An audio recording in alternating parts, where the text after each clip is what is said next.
నమస్కారం, welcome to Suman TV. నేను గీతాంజలి. వైశాఖ మాసం బహుళ అమావాస్య అండి. ప్రత్యేకంగా అమావాస్య 26, 27 ఇది అందరికీ ఉన్నటువంటి సందేహం. అలాగే ఈ అమావాస్య ఎంతో విశేషం. ఎవరికో తెలుసా? పిల్లలకి కొన్ని దోషాలు ఉన్నాయని చెప్తారు. ప్రధానంగా బాలారిష్ట దోషాలు కావచ్చు, అలాగే కొంతమందికి కాలసర్ప దోషం ఉందని చెప్తుంటారు. అలాంటి వారికి కానీ జీవితంలో ఏవో ఒక ఇబ్బందులు లేకపోతే ఏదో ఒక చిన్న చిన్న సమస్యలు వస్తూనే ఉంటాయి, గందరగోళ పరిస్థితుల్లో ఉంటాం. అలాంటి వాళ్ళకి ఈ అమావాస్య ఎంతో విశేషం అని కూడా చెప్తారండి. ఎటువంటి పరిహారాలు చేసుకోవాలి అసలు ఈ అమావాస్యకి? అందులోనూ ఏమన్నా ప్రత్యేకమైన పూజలు చేయాలా, నియమం అంటూ పాటించాలా, లేకపోతే ఎవరెవరు చేయొచ్చు, వీటి గురించి తెలుసుకుందాం. వివరించేందుకు ప్రస్తుతం మనతో పాటు ఉన్నారు ప్రముఖ జ్యోతిష్యులు బ్రహ్మశ్రీ నందిభట్ల శ్రీహరి శర్మ గురువు గారు. వారితో మాట్లాడదాం. గురుగారు నమస్కారం అండి. వాగర్థావివ సంపృక్తౌ వాగర్థ ప్రతిపత్తయే జగతః పితరౌ వందే పార్వతీ పరమేశ్వరౌ. ఆదిత్యాయ చ సోమాయ మంగళాయ బుధాయ చ గురుశుక్ర శనిభ్యశ్చ రాహవే కేతవే నమః. శృంగేరి జగద్గురు పీఠాధిపతులకి, కంచి పీఠాధిపతులకి నమస్కారములు తెలియజేసుకుంటూ కార్యక్రమాన్ని ప్రారంభిద్దాం. గురుగారు, వైశాఖ బహుళ అమావాస్య అయితే ఫస్ట్ సందేహం మీరు తీర్చవలసింది ఏమిటంటే 26న లేక 27న? ఏ రోజున అమావాస్య? మనకు అమావాస్య అనేటువంటిది వచ్చేసరికి ప్రధానంగా అందరికీ ఉన్నటువంటిది పితృ కార్యక్రమాలు చేస్తారు. అమావాస్య రోజున అపరాహ్న సమయంలో అమావాస్య తిథి ఉండాలి, మధ్యాహ్నం ఉండాలండి. మధ్యాహ్నం ఉండాలి. ఎప్పుడు? కాబట్టి 26వ తారీఖు రోజున 12:17 తర్వాత అమావాస్య వస్తుంది. సోమవారం అయింది కాబట్టి ఆ సందర్భంగా సోమవతి అమావాస్య. సూర్యుడు ఉదయించిన తర్వాత కూడా ఒక ముహూర్తము 2 ముహూర్తాల కాలాల పాటు ఈ యొక్క ఉంది కాబట్టి మంగళవారం నాడు కూడా అమావాస్య కిందిగా, అంటే ఇప్పుడు 2 రోజులుగా. అయితే ఒక సోమవారం రోజునేమో పితృ కార్యక్రమాలకి విశేషముగా, అలాగే ఈ వైశాఖ మాసం ఏం చెప్పబడి ఉందనంటే ముఖ్యంగా పార్వతీ పరమేశ్వరులని, లక్ష్మీనారాయణులని ఇద్దరిని పూజించమని చెప్పబడి ఉంది. కాబట్టి సోమవారము అమావాస్య ఉన్నటువంటి రోజున ఈ ఇద్దరిని పూజించే విధానం కూడా సోమవారం చేసుకోవచ్చు. కొన్ని కార్యక్రమాలకి ఈ భౌమ అమావాస్య విశేషం, ఇది కూడా విశేషము, ఇది కూడా ఆచరించవచ్చమ్మా. ఈ విధంగా చేయొచ్చు. అసలు ఏమిటండి ప్రత్యేకం అంటే మనకు అమావాస్య అనగానే మొట్టమొదటి చెప్పినటువంటిదమ్మా, ఆ రోజున భరణి నక్షత్రం ఉంది, కృత్తికా నక్షత్రం కూడా 2 ఉన్నాయి. కాబట్టి భరణి నక్షత్రానికి అధిపతి యముడు. కాబట్టి ఎవరైతే తమ యొక్క కుటుంబంలో, వంశంలో నరక బాధను అనుభవిస్తున్నటువంటి వాళ్ళు ఎవరైతే ఉంటారో, ఎందుకంటే కలియుగంలో పుట్టిపోయారంటే అందరూ నరకాన్ని పోవాల్సిందే ఖచ్చితం. ఎందుకంటే పాపాత్ములమే మనం అందరం కూడా, నరక స్పర్శ ఖచ్చితంగా మనకు ఉంటుంది. కాబట్టి విధిగా అమావాస్య రోజున ప్రతి వాళ్ళు కూడా వీక్షించేటువంటి ప్రేక్షకుల్లో ఉన్న వాళ్ళందరూ కూడా గమనించుకోండి. ఈ రోజున మనకు 5 వేళ్ళు నోట్లో పోతున్నాయంటే మన గొప్పతనము కాదు, మన తెలివితేటలు కావు, పెద్దవాళ్ళు ఆచరించి చేసిన దానము పుణ్యాల వల్ల మనము ఈ రోజున ఆనందంగా జీవిస్తున్నాం. కాబట్టి చక్కగా పెద్దవాళ్ళకి పితృ కార్యక్రమాలు చేయాలమ్మా. ఆ రోజున భరణి నక్షత్రం ఉంటుంది కాబట్టి తర్పణాది కార్యక్రమాలు, పిండ ప్రదానం చేస్తే మంచిది అమావాస్య రోజున. కానీ చాలామందికి అవకాశం ఉండదు కాబట్టి కనీసము తర్పణాలు, నువ్వుల నీళ్లతో తర్పణాలు వదలాలి. బ్రాహ్మణుడికి స్వయం పాక దానం ఇవ్వాలి. తర్పణాలు కూడా వదలలేని స్థితిలో ఉన్నటువంటి వాళ్ళు కనీసము అన్నదానం, తండ్రి పేరు మీదో, తల్లి పేరు మీదో, లేదా సోదరులు ఎవరు గతిస్తే వాళ్ళ పేరు మీద కనీసము అన్నదానం జరిపించి బ్రాహ్మణుడికి స్వయం పాక దానం చేయాలి. ఇవి కూడా చేయలేనటువంటి వాళ్ళు కనీసం ఇంట్లో పనస చెట్టు ఉంటుంది కదమ్మా, ఈ పనస చెట్టుకి నువ్వులు నీళ్లు కలిపినటువంటిది, ఆ పనస చెట్టు మొదట్లో ఒక గ్లాసు, ఒక చెంబు నీళ్లు వదిలేసేసి పనస చెట్టుని ఆలింగనం చేసుకుని పితృదేవతలని స్మరించుకోవాలి. ఒకవేళ లేని వాళ్ళండి, ఆ పనస చెట్టు అది ఉంటుంది. కనీసము తర్పణాది కార్యక్రమాలు దక్షిణం వైపుకైనా తిరిగి ఎవరికైనా అన్నదానం చేస్తే చాలా మా రోజున కనీసం అన్నదానం అయినా చేయాలి పెద్దల పేరు మీద. ఇక తరువాత ప్రదోషకాల సమయంలో అమావాస్య కూడా ఉంటుంది కాబట్టి అది సోమవారం కూడా అయింది. కాబట్టి ఎందుకు ఈ సోమవతి అమావాస్య ప్రసిద్ధి కాంచింది ఎందుకంటే ఇది శివపురాణాంతర్గతంగా ఉంది. క్లుప్తముగా ఒక చిన్న కథ తెలియజేస్తాను. భర్త మాట పెడచెవన పెట్టినటువంటి అమ్మవారు తండ్రి నిర్వహిస్తున్నటువంటి దక్ష యజ్ఞానికి వెళ్ళింది. అక్కడ అవమానాలు పాలై భర్తకి ముఖం చూపించలేక తనకి తాను ఆత్మాహుతి చేసుకుంది. సతీ మరణించిందని చెప్పినటువంటి విషయాన్ని తెలుసుకున్నటువంటి ఈశ్వరుడు ఆగ్రహోద్రగ్గుడై విలయతాండవం చేస్తూ తన జటాజూటము నుంచి వీరభద్రుని సృష్టించాడు. ఆ సృష్టించబడినటువంటి కార్యక్రమ విధానమే దక్షయజ్ఞ సంహారము అని అర్థం.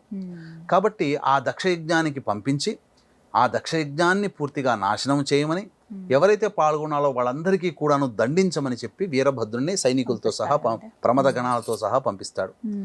దక్షయజ్ఞాన్ని ధ్వంసం చేయడం, దక్షుణ్ణి సంహరించడం అన్నీ జరిగిపోతాయి. వీరభద్రుడు చివరికి ఆ సూర్యచంద్రుని కూడా ఇబ్బంది పెడతాడు. అందుకనే సూర్యచంద్రుని ఆ కరావలంతో కొడితే ఆ సూర్యుడి యొక్క దంతములు పోతాయి. అందుకనే లుప్త దంతాయై నమః అనే సూర్య అష్టోత్తరంలో నామం ఉంటుంది. అందుకనే ఆయనకి బాగా ఉడికించి మెత్తబడినటువంటి ఈ గోధుమ పాయసాన్ని మాత్రమే పెడతారు. అది తినలేడు ఆయన, నమలలేడని. ఇక్కడ చంద్రుడికి ఏమైపోయింది, ఒళ్ళంతా బాగా దేహశుద్ధి చేసేశాడు, రక్త వ్రణములైపోయాయి.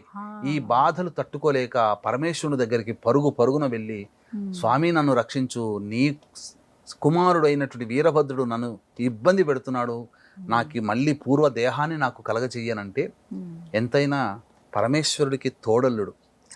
పెద్దమ్మాయిని ఈశ్వరుడు చేసుకుంటాడు, మిగిలిన 27 కుమార్తెల్ని చంద్రుడు చేసుకుంటాడు. కాబట్టి తోడల్లుడు అనేటువంటి ఒక అభిమానంతో వచ్చే అమావాస్య రోజున భక్తిపూర్వకంగా నన్ను అర్చించు, నీకు ఏ రకమైనటువంటి ఇప్పుడు పడుతున్నటువంటి బాధలన్నీ తొలగిపోతాయంటే అమావాస్య కోసం వేచి చూసి అప్పుడు ఆ యొక్క పరమేశ్వరుణ్ణి అర్చించాడు, అభిషేకం చేశాడు చంద్రుడు.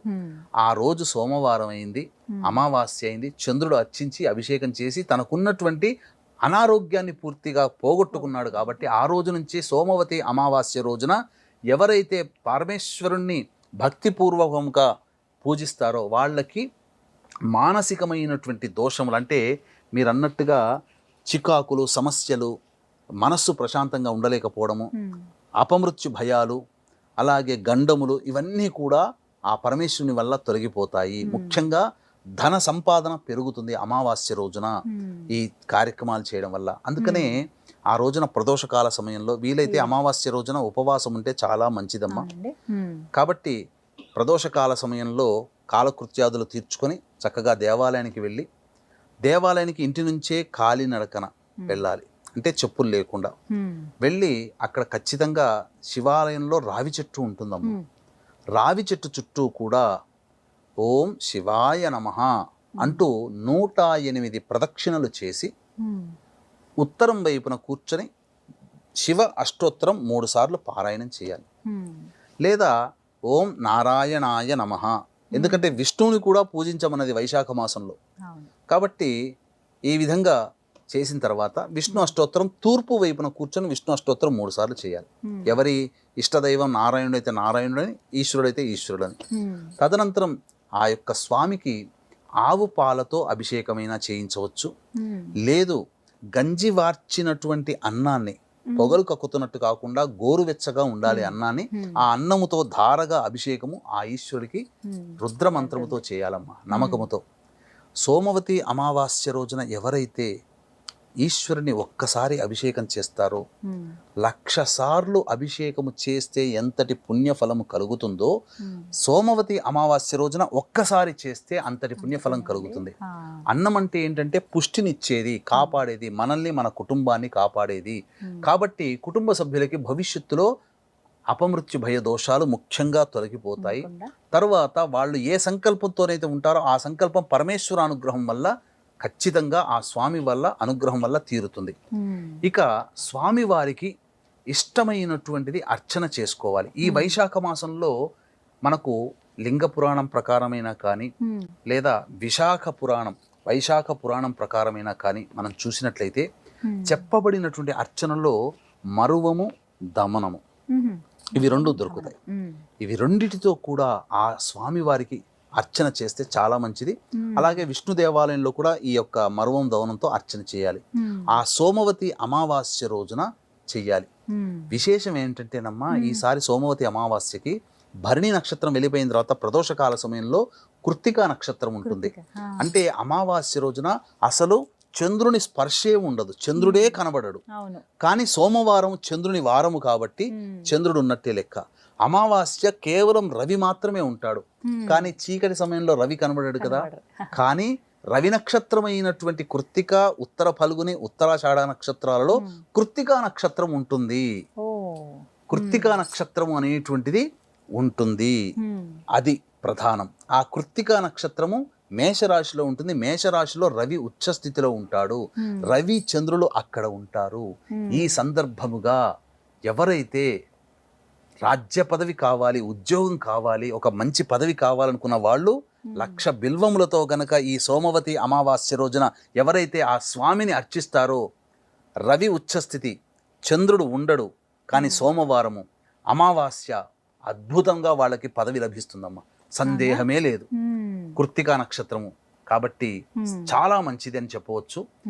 ఇలా చేసి ఎవరైతే ఆ ప్రసాదాన్ని తీసుకోవాలి, కుటుంబ సభ్యులు లేదా 10 మందికి పంచవచ్చు అన్న ప్రసాదాన్ని. ఈ విధంగా ఆ రోజున చెయ్యాలమ్మా. అర్చించేటువంటి విధానములో మారేడు దళాలతో అర్చన చెయ్యాలి, లేదా నీలి రంగు చామంతి పుష్పాలు లేదా నీలి రంగు శంకు పుష్పాలు దొరుకుతాయి, వాటితోనైనా కానీ అర్చన. తర్వాత ఆ స్వామి వారికి సంబంధించినటువంటిది అనేకమైనటువంటి పుష్పాలు అర్చన, గన్నేరు పుష్పాలతో అర్చన చేయవచ్చు. ఇలా చాలా చెప్పబడి ఉన్నాయమ్మా, అనేక పుష్పాలతోనైనా చేయవచ్చు. ఇక తదనంతరం తెల్లవారి వస్తున్నటువంటిది భౌమ అమావాస్య. ఇది చాలా ప్రత్యేకమైనది. ఇది ఈ రోజున ప్రధానంగా అనేక దోషాలలో ఉన్నటువంటి వాళ్ళు ఈ యొక్క రోజున గనక ఆ పరమేశ్వరుని ఆరాధన చేస్తే తప్పకుండా చాలా దోషాలు తొలగిపోతాయమ్మా.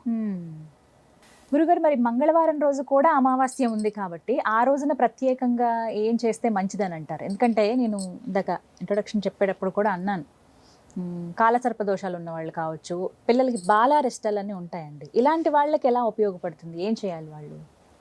బాలారిష్ట దోషాలు పుట్టగానే చిన్నపిల్లలకి 8 సంవత్సరాలు లేదా 16 లేదా 24 సంవత్సరాల వరకు అనారోగ్య సమస్యలు తరచూ ఉంటాయి. అటువంటి రాకూడదు అంటే బాలారిష్ట దోష నివారణ జరిపించుకోవాలి. అందరికీ శక్తి ఉండదు కాబట్టి ఇటువంటి ప్రత్యేకమైనటువంటి తిథులలో ఉన్నప్పుడు బాలారిష్ట దోష నివారణ ఎలా జరుపుకోవాలి.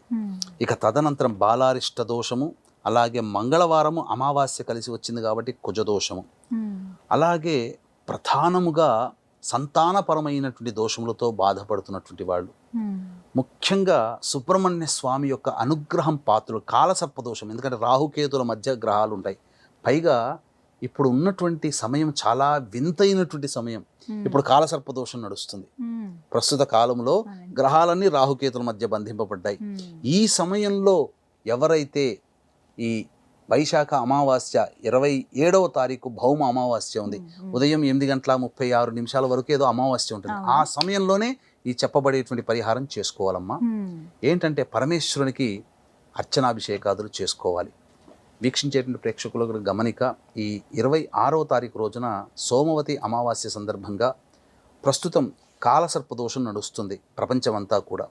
రాహుకేతులు మారారు, గురువు మారాడు, శని కూడా మారాడు. కాబట్టి ఈ గ్రహాలకి అంతరిక్ష దేవతలైనటువంటి దశమహావిద్యల దైవానుగ్రహాన్ని పొందే ప్రయత్నంలో భాగంగా రాహుకి చిన్నమస్త, కేతువుకి ధూమవతి, అలాగే గురువుకి తార మరియు శనికి కాళి, ఈ 4 దేవతల హోమాలతో పాటు వారాహి హోమం కూడా సోమవతి అమావాస్య అయినటువంటి 26వ తారీఖు రోజున సాయంకాలం 6:30 తర్వాత ప్రారంభమవుతుంది. 5 గంటల లోపల ఎవరైనా ఈ కార్యక్రమంలో గోత్రనామాలు నమోదు చేసుకోవచ్చు. దీని వలన సమస్తమైనటువంటి బాధలు తొలగిపోతాయి. అన్ని రకాల సమస్యలు, ప్రయోగ బాధలు, నరదృష్టి, అనేకమైనటువంటి వివాదాలు తొలగిపోతాయి. ఆనందకరమైన జీవితాన్ని పొందుతారు. ఒక దోషము మీ జాతక చక్రంలోంచి తొలగించబడుతుంది ఈ కార్యక్రమంలో పాల్గొనడం ద్వారా. ఈ కార్యక్రమంలో పాల్గొన్నటువంటి వాళ్ళకి శక్తిపాతము చేయబడినటువంటి శంకరుంగలిమాలని మీకు అందివ్వడం జరుగుతుంది. ఈ భౌమ అమావాస్య రోజున కదమ్మా కృత్తికా నక్షత్రం ఉంటుంది. భరణి నక్షత్రం వెళ్ళిపోయి కృత్తికా నక్షత్రం ఉంటుంది. మంగళవారము కృత్తికా నక్షత్రము ఉండడం చాలా విశేషం. ఈ రోజున సుబ్రహ్మణ్య స్వామికి ఆవు పాలు, ఆవు నెయ్యి, తేనె ఈ 3 పదార్థాలతో అభిషేకము జరిపించినట్లయితే తప్పకుండా కుజదోషం నివారణ జరుగుతుంది. అలాగే పరమేశ్వరుడికి కూడా ఆవ నూనెతో అభిషేకము జరిపించినట్లయితే కాలసర్పదోషము, కాలభైరవుడికి కూడా ఈ భౌమ అమావాస్య రోజున కాలభైరుడికి ఆవ నూనెతో అభిషేకం జరిపించినట్లయితే తప్పకుండా ఆ కాలసర్పదోషం ప్రభావం తొలగిపోతుంది. ఇక ముఖ్యంగా చాలామంది చర్మ సంబంధమైనటువంటి దోషములతో బాధపడుతుంటుంటారు. సుబ్రహ్మణ్య స్వామికి పైన చెప్పినటువంటి ఆవు పాలు, ఆవు నెయ్యి, తేనెతో అభిషేకం జరిపించిన తర్వాత గళ్ళ ఉప్పు, మిరియాలు, చక్కెర ఈ 3 కచాపిచ్చిగా దంచి 1 టీ స్పూను ఆ దేవాలయం ధ్వజస్తంభం దగ్గర పెట్టిరండి. ఈ విధంగా మొదలుపెట్టి 12 మంగళవారాలు చేస్తే చర్మ సంబంధమైన దోషములన్నీ కూడాను, రోగములన్నీ కూడాను తొలగిపోతాయి. అంటే మంచి వైద్యుడు కానీ మంచి మందు కానీ లభించి ఆ విధంగా నయమవుతుంది. ఏదో సినిమాలో చూపించినట్టు ఇలా అనగానే పోదు. ఇక తరువాత ఈ సంతానం కోసం ఇబ్బంది పడేటువంటి వాళ్ళు కూడా చక్కగా ఈ భౌమ అమావాస్య రోజు నుంచి ప్రారంభించి 12 మంగళవారాలు చేసి చలివిడి నైవేద్యంగా పెట్టాలి. ఆవు పాలు, ఆవు నెయ్యి, తేనెతో అభిషేకం జరిపించి.